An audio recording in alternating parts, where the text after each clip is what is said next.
Hello, everybody. Welcome to episode number 29 of the Kevin Blekicki Show. I am your host, Kevin Blekicki. We have an amazing show planned for you this week. There is a lot to cover. A lot of the football team, actually, all of the football teams that I root for lost this weekend, and I think that all of their seasons are over. We will talk about that. Plus, the Mets are making a playoff push with 11 games left. Are they going to make it? Are they not? I will give you my thoughts on that. But before we touch all of that, there was a major announcement this week about the death of a certain person, and it took the internet by storm, and it's incredibly sad. And of course, I am talking about the death of Robert Redford. He was an American actor born in 1936. He passed away on Tuesday. He went to the University of Colorado. Shout out the Buffs, Sco Buffs. But I personally known him from Captain America, the Winter Soldier, playing Pierce. He reprised his role in 2019's Avengers Endgame, which apparently is his last acting credit. So it's great that we got to see him one more time. But he apparently was a huge political activist who fought for Native American and Indigenous people's rights as well as LGBT rights, which is crazy because he was born in 1936. And whenever I hear someone born before like 1960 or so, I just assume that they're a massive piece of crap and racist and homophobic and sexist. But it turns out he was none of that. He was a great man and he seemed to have pretty good politics. So I'm saddened by his loss. I was unfamiliar with his game. I did some research. I just knew him from being in the MCU, but now that I'm more familiar with his game, I might have to check more out of his other projects. But rest in peace to Robert Redford. And while he is not the only person that died, the South Carolina Gamecocks football season has also died, as well as Notre Dame, as well as the New York Jets. I think all three of their seasons ended this weekend. First, we're going to go to Columbia, South Carolina, where it was a highly anticipated matchup between South Carolina and Vanderbilt. For whatever reason, Vanderbilt really does not like, you could probably even say that they hate South Carolina, which is weird because it is a one sided beef. Because Vanderbilt is irrelevant. They've always been irrelevant in the SEC as long as I've been watching football. They don't even, they're like they're playing in a stadium that's still undergoing construction in the end zone, which just shows you how poverty they are. But you got to give a huge shout out to Diego Pavia. They did a good job of going into South Carolina and getting the win. And I've always been saying that South Carolina just hasn't really impressed me. And they were ranked number 10 in the country going into this game.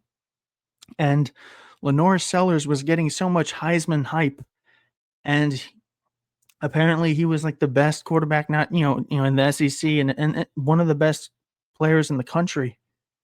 And I'm looking and I'm like, is this Heisman candidate in the room with us? Like I've always thought that South Carolina coming into the season was going to be very overrated. I mean, they started off the season in the top 15 of the rankings, and then they move up all the way up to 11 after their win against Virginia Tech, and then they go up to number 10 after their win against South Carolina State. And we just had one of the girls who votes on the AP poll come out and admit that she doesn't watch the games, which is insane. It's insane to me. And Notre Dame is 0-2, and somehow they're still 24th in the country. I know that they had two close losses against top 10 teams, but you can't, against, ranked teams, I should say, but you can't be ranked in the top 25 when you haven't won a game at all this season. But I digress to South Carolina. This was a game in which Lenora Sellers got hurt, and we don't know the extent of his injury. He did leave the game, he didn't come back. And it was a very weird sequence of events because he gets hurt and they don't call anything. And then after the next snap happens, and Luke Doty throws the ball to Nick Harbor, and it looks like he's just going to walk in for a touchdown. Only then do they throw a flag and review the play for targeting, and it ended up being targeting, and the person who hit Lenora Sellers ended up getting removed from the game. But why did they wait so long to call it? It made no sense. Now, in the grand scheme of things, it was a 31-7 ass whooping by the Commodores in Columbia, so I don't think that singular play would have made a difference. South Carolina only scored one touchdown. Okay, that would have been two touchdowns. That still wouldn't have mattered because their defense couldn't stop anything. But I just don't understand the timing of that call. And as I mentioned multiple times earlier, in previous weeks, this schedule for South Carolina is very hard. And I think it just got harder because Oklahoma looks like a really good team. And South Carolina plays in the SEC. It's going to take pretty much a near perfect season for them to even sniff a chance to get to the SEC championship game, much less win it. The SEC every year is a dogfight, and there's so many teams in the SEC that are better than South Carolina. Texas is better than South Carolina. Georgia's better. Alabama probably is better. Oklahoma now looks a lot better. So, I mean, LSU still looks pretty good, even though that they didn't play that well against Florida. So I was there wouldn't be a chance for them to get into the playoff unless they win the SEC, at least in my opinion, because there's so many other teams that could get that at large bid.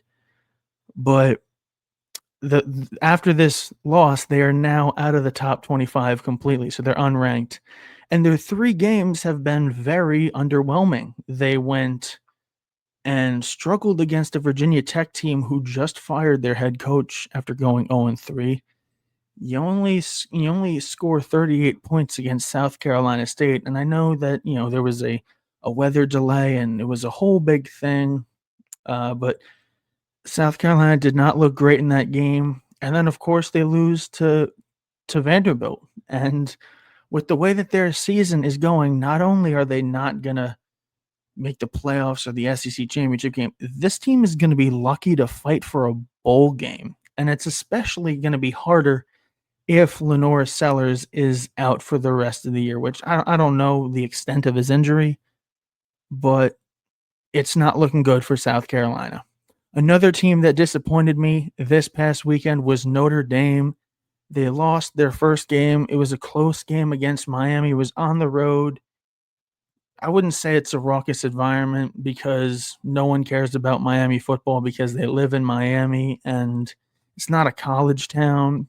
So as good as Miami football can be and is expected to be, you don't really get the same passion from the fans that you do at other ACC or SEC or Big 10 or Big 12 schools around the country. But hey, they lose that game. It's a tough game. It sucks. Then they had a week off, and then they hosted Texas A&M at home. So these are 2 very tough matchups for Notre Dame. So I don't want to hear anyone say that Notre Dame doesn't schedule anybody. They schedule plenty of difficult opponents, and a lot of their schedule is easier, but they've proven time and time again that they're one of the best teams in the country. However, like I said, they are 0-2. There's no reason why they still need to be ranked in the AP poll. But like I said, that is completely irrelevant when you have people voting in the AP poll who don't watch the games. So that's terrible. Notre Dame could not stop anything defensively in this game. Their offense looks great. Jeremiah Love had almost 150 all-purpose yards. He scored 2 touchdowns, one receiving and one rushing. So he looks great. He's in midseason form. CJ Carr looked really good. But this defense was not good. And they had plenty of opportunities to win this game. Especially, oh man, rooting for Notre Dame, I think, was summed up on their extra point attempt when they were up 40-34, because they had Tyler Buckner doing the holding, and it was a perfect snap, and he dropped it, and then he ran outside of the pocket, rolled to his left as a righty, and threw one of the worst passes I've ever seen a quarterback attempt in my life. And what makes this extra funny is because he spent 3 years at Notre Dame, he transferred to Alabama, and then he came back to Notre Dame this year. And he was a quarterback, but if you look this year, he is listed as a wide receiver. He doesn't have any catches through 2 games, but it's very ironic because he's played quarterback, he's allegedly a wide receiver, and in one play he drops a ball and throws a ball worse than I've ever seen. So he's had 2 jobs, and so far he's terrible at both of them, and he managed to do it both on the same play. This is the world that I live in, but it is what it is. And then Notre Dame had an opportunity to stop them on 3rd and 19, and they did. And it was a 5-yard holding call, so it's an automatic first down. Texas A&M ends up scoring a touchdown on that drive. And they also had a chance to have an interception, but they dropped it as well. So even though that it was a close loss, it's still a bad loss for Notre Dame. They should have won that game. And with them not being in a conference, it's only going to hurt them. For them to have a chance of making the playoffs, they're going to have to run the table. 10-2 should be good enough to win, to put them higher up in the rankings, but I mean, they're not going to have the strength of schedule that other teams are going to have, especially when they played 2 good teams in the first 2 weeks of the season with extra preparation time. They had all off season to prepare for Miami. They had an extra bye week to prepare for Texas A&M, and both of them ended up in losses. So Marcus Freeman is in mid-season form, disappointing everyone like he always is.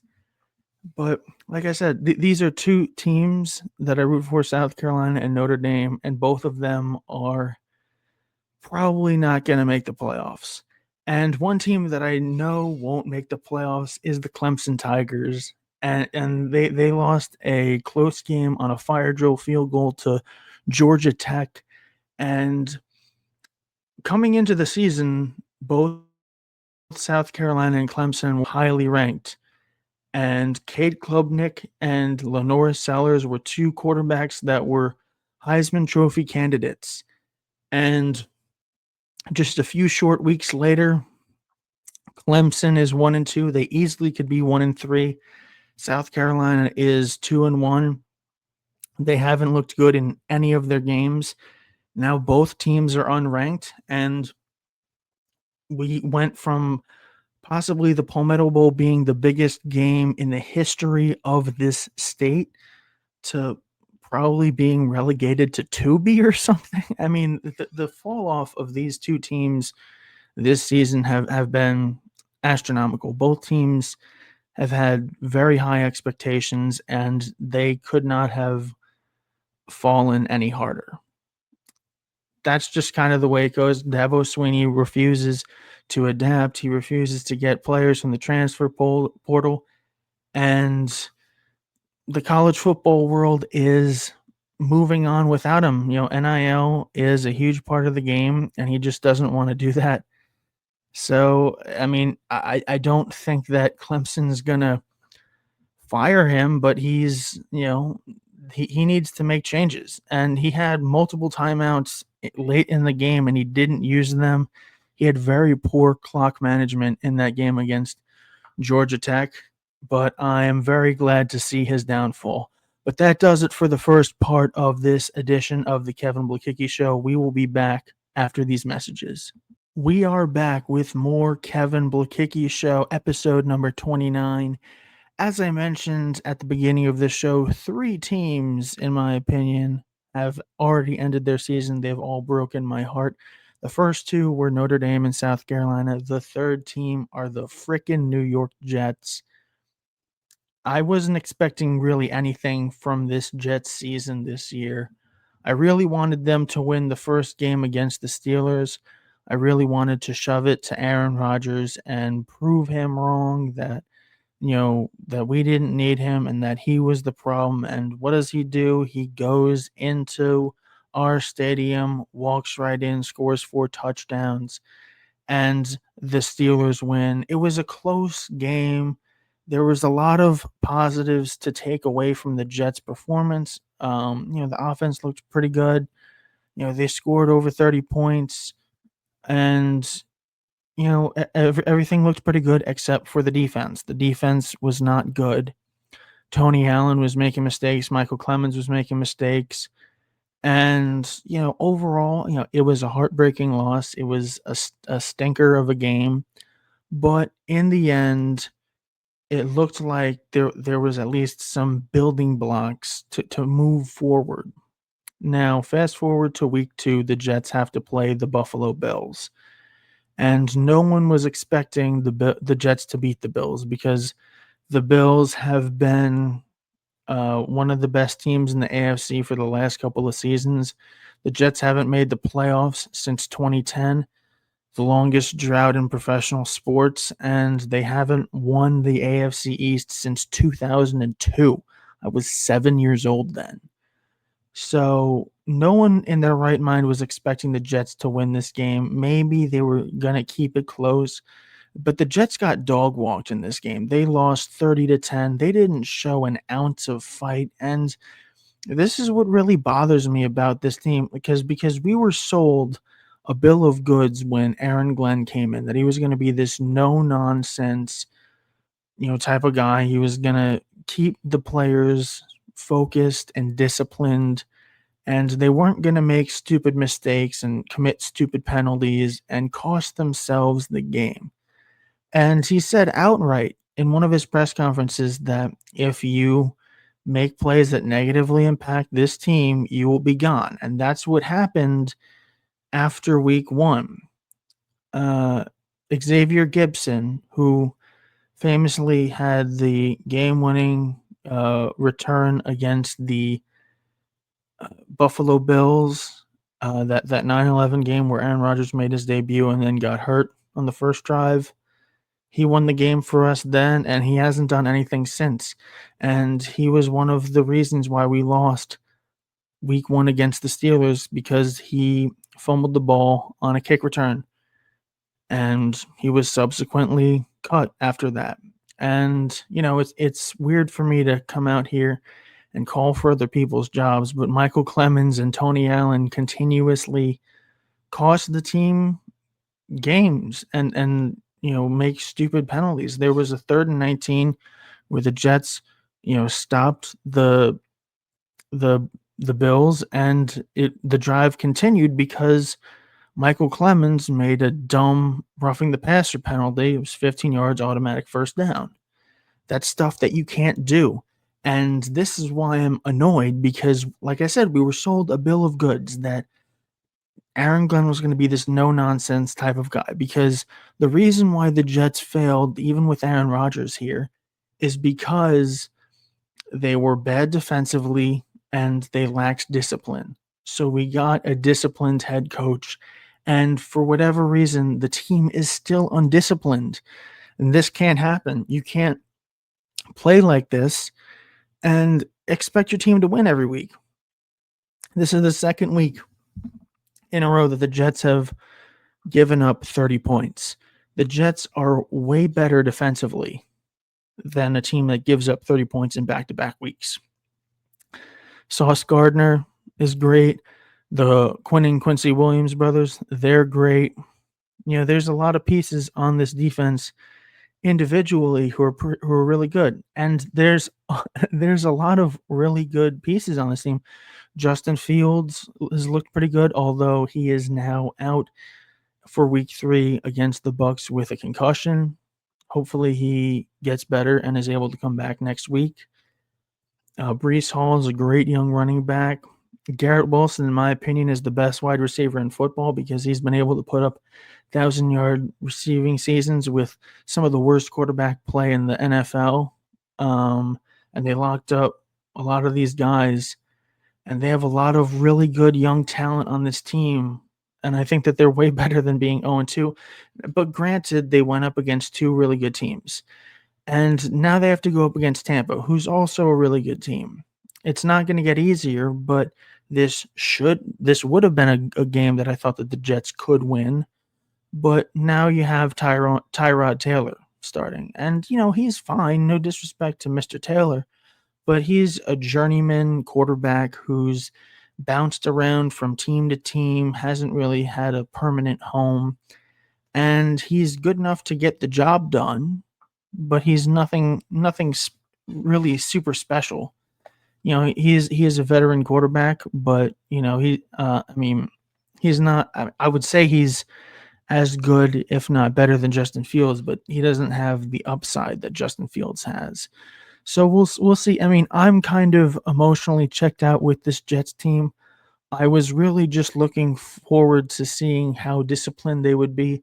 And I know that they weren't going to be the best team on the field for most of the games, but I was hoping that the Jets would at least have enough fire and passion that to at least keep the games close and go down with a fight. And the Jets lost 30-10 at home against the Bills, and it looked like they didn't even care. So their season's off to a disaster. I didn't think that anything was going to happen from this season anyway, but I think we are 2 weeks into the season, and I think we can just wrap it up on the Jets.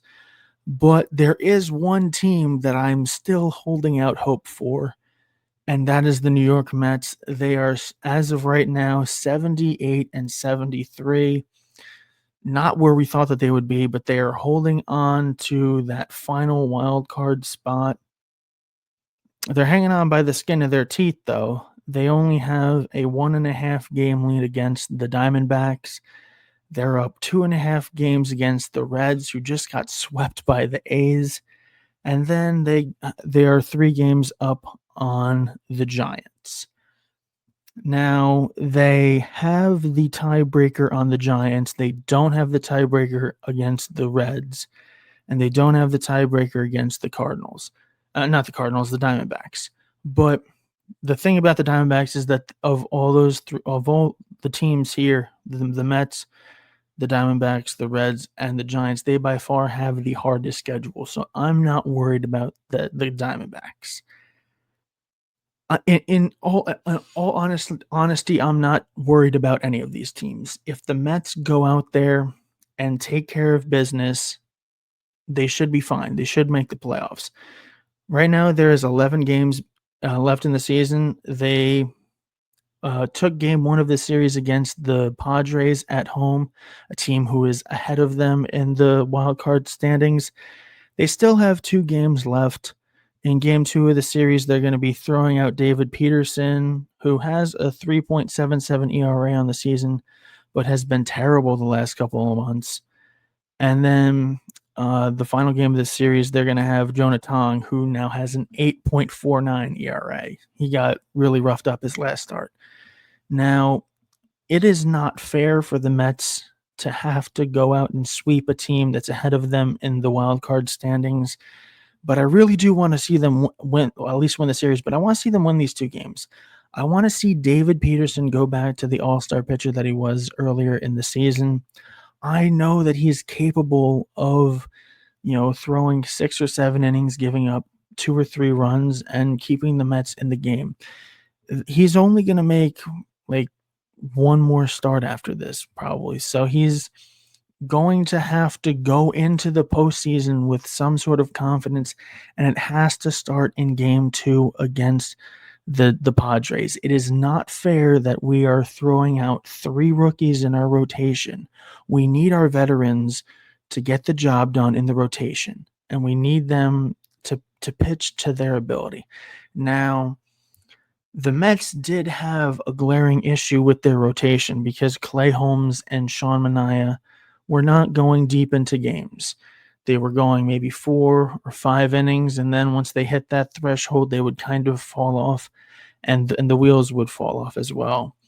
So you got to give credit to Carlos Mendoza. He rubbed his brain cells together and had the genius idea of, well, if these guys can only go 4 or 5 innings in each start, why don't they just pitch in the same game? And that way we don't have to expend our bullpen arms. And boom, that was $1 billion idea, because the two of them went in to the game against the Padres and they pitched all 9 innings. They ended up winning the game. The Mets scored 5 runs in the first inning off of Michael King, and I thought that was I saw once they scored 5 runs, I thought that the game was over and the Mets were going to lose, because they've lost a bunch of games this past couple of months where they have a huge lead early in the game and they just keep giving it away and away. And this guy has a bad outing, a bad performance, and then this pitcher has a bad performance, and all of a sudden they keep giving up runs, and all of a sudden the Mets are down after having a 5, 6, 7 run lead. So the fact that they were able to close the door and get this win was huge. They also won on a walk-off 3-run homer by Pete Alonso on Sunday. So they have won back-to-back games for the first time in 2 weeks, which is insane. But I also want to see Jonah Tong pitch well. He's going to be one of the arms that we're going to be relying on should we make the playoffs, which I think that we will. And so I need him to at least give me like 5 solid innings. And since the Mets were able to not use their bullpen the last game because of the Manaea and Holmes going the distance, and they had an off day on Monday, these 2 games should be at least more winnable because they are able to use their high-end relievers. Now, the Mets have 11 games left in the schedule. As I mentioned, 2 more with the Padres. And then they have the Washington Nationals at home for 3 games. And then they go on the road to play the Cubs for 3. And then they finish the season on the road at 3 games in Miami. With the remaining schedule, the Mets hopefully at least take 2 out of 3 from the Padres. Then they have to sweep the Nationals. There is no ifs, ands, or buts. Winning the series in this scenario is not good enough. The Mets are overtly better than the Nationals, and they need to start playing like it. They cannot afford at this point in the season to play down to their competition. They have to sweep that series. Then the series in Chicago, if they win 2 out of 3 by then, I think that should put them in a good position to either clinch before Miami or only have to win 1 game. And we all know the last time the Mets had to clinch something by only winning 1 game on the road, it was 2022, and they ended up losing to the Braves and getting swept. But you want to put yourself in a position where those 3 games in Miami don't mean anything, or at least mean very little. So ideally, I think the Mets need to take 2 out of 3 from the Padres, sweep the Nationals, take 2 out of 3 from the Cubs, and then they should be in a good position to not have the Miami series mean anything. But even if it doesn't mean anything by then, they should still sweep the Marlins, because they're the freaking Marlins. But this team needs to start playing well, and I think that if everyone does their job, and Ryan Helsley stops tipping their pitches, and their bullpen gets the job done, and the starters play up to their potential, like the 3 rookies do their thing, there's a chance that this team can make a deep playoff run, because I really like their offense, and they're kind of hit or miss, but I think more often than not, this offense is really good, and they'll be hot in October. They just have to get there, and I do have the belief that they will, because if they weren't going to be out of a playoff spot by now, I don't think that they're ever going to fall out of one. And I think the Mets are going to make the playoffs. And I think they're going to make a deep run in October. But that does it for this edition of the Kevin Blekicki Show. Thank you for watching and listening to it. You can follow me on all of my social media platforms at Kevin Blekicki, on Twitter, on Instagram, and on TikTok. I will see you next week.